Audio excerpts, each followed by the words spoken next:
Congratulations sa Linlang cast. Linlang, the teleserye version held as one of the Trend Group's top 40 PH programs dito sa Pilipinas. Mystery thriller series Linlang, the teleserye version, starring Kim Chu, Paolo Avellino, and GMD Guzman, was held as one of the best shows in the Philippines for 2024 based on the top 40 ranking of the Trend Road Independent news site. The series was a hit among viewers for its gripping storyline involving revenge and infidelity. Wow, pasabog.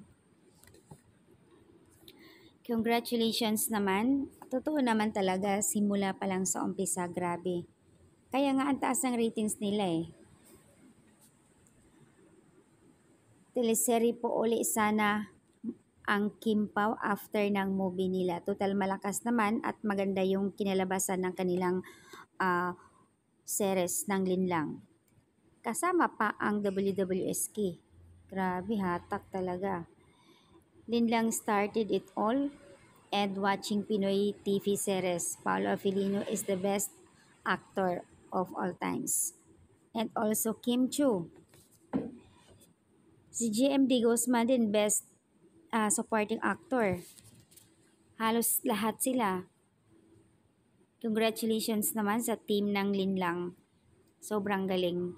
So, ayan, hiling naman ng karamihan na sana po magkakaroon uli ng series after ng movie nila ng My Love Will Make You Disappear.